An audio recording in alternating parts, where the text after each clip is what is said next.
Praise lord. ఇదైన వాగ్దానము లేవి గ్రంథము 25వ వచనము 21వ వచనం.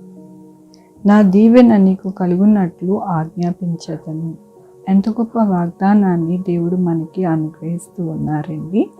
ఆయన దీవెన మనకి కలుగునట్లుగా ఆయన ఆజ్ఞాపిస్తారంట. ఈ లోకములోని దేవుడు భూమిని, ఆకాశమును మరి అన్నిటినీ సృజించినప్పుడు ఆయన మాట చేతనే అవన్నీ కూడా ఆజ్ఞాపించినప్పుడు కలిగినవి. అదే దేవుడు ఇక్కడ జ్ఞాపకం చేస్తూ ఉన్నారు. నా దీవెన మీకు కలుగునట్లు నేను ఆజ్ఞాపిస్తాను, అవి అలాగూ జరుగుతాయని దేవుడు ఈ దినమున మనతో మాట్లాడుతూ ఉన్నారు. దేవుని యొక్క వాక్యంలోని నన్ను అడుగుము, జన్ములకు నీకు స్వాస్యముగాను భూమిని దిగంతము వరకు సొత్తుగాను ఇచ్చేదను.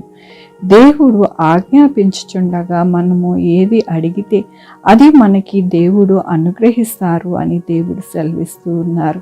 మనల్ని అడగమంటూ ఉన్నారు. నన్ను అడుగుడి, మీకు స్వాస్యముగా భూమి దిగంతముల వరకు సొత్తుగా ఇచ్చేదను అంటూ ఉన్నారు. మనము అడిగితే ప్రతి విషయం కూడా దేవుడు మనకి అనుగ్రహిస్తారు.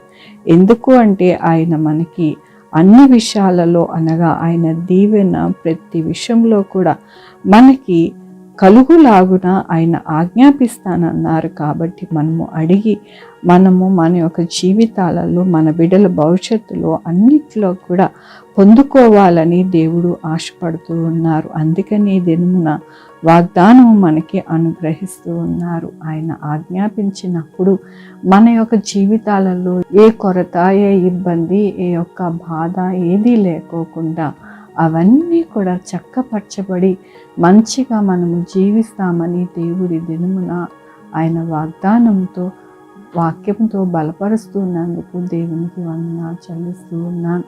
ఈ దినమున పుట్టినరోజు, పెళ్లి రోజు, అనేక శుభదినములు చేసుకుంటున్న వారందరికీ కూడా నిండారుగా శుభాకాంక్షలు తెలియజేస్తూ ఉన్నానండి.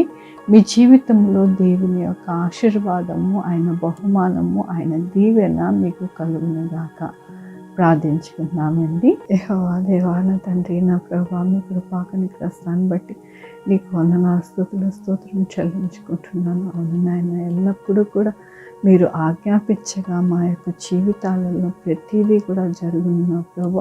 ఈ లోకంలో నా ప్రభు భూమిని కలుగునుగా కన్నప్పుడు కలిగింది నా ప్రభు. మరి ఆకాశము, సూర్య చంద్రులు కలుగునుగా కన్నప్పుడు కలిగింది నా ప్రభు. మీరు ఆజ్ఞాపిస్తూ ఉండగా అవన్నీ కూడా జరిగినాయి. అలాగే నా ప్రభు మా పరిస్థితులన్నీ కూడా చక్కగా జరుగుతాయని మీకు వందనాలు చెల్లిస్తూ ఉన్నాను.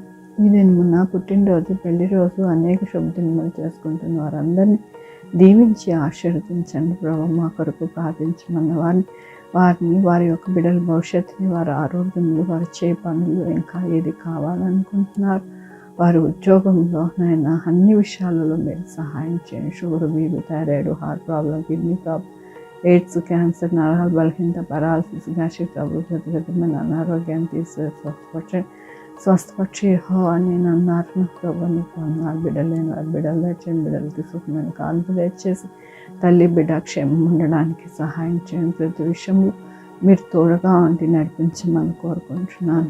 ఎవరికైతే ఉద్యోగం లేదు వారికి ఉద్యోగాలు తెచ్చండి, ఉద్యోగాలు పోకుండా సహాయం చేయండి.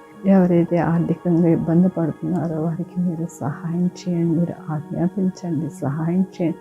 హాస్పిటల్లోని బిడ్డలకి నాయన మీరే నా ప్రభు స్వస్థపరచండి. నా ప్రభు బిడ్డలు రాకపోకలను తోడేయండి. 4-వీలర్, 2-వీలర్, బస్సెస్, ట్రైన్స్, ఏరోప్లేన్లో ప్రయాణిస్తున్న వారందరికీ మీరు తోడేయండి ప్రభు. నాయన ఎవరికి కరోనా రాకుండా సహాయం చేయండి. ప్రతి ఒక్కరిని భద్రపరచండి నా ప్రభు. మీ యొక్క కృపా కనికర దీవెన ప్రతి బిడ్డకి అనుగ్రహించమని కోరుకుంటూ ప్రతి బిడ్డను మీ పాదాల దగ్గర పెడుతూ నా ప్రభు, నా రక్షణ యేసుక్రీస్తు పరిశుద్ధమైన నామమున అడిగి వేడుకుంటున్నాను తండ్రి. ఆమేన్. తండ్రి, కుమార, పరిశుద్ధాత్మ సదాకాలం మనందరికీ తోడై ఉండును గాక. ఆమేన్. God bless you.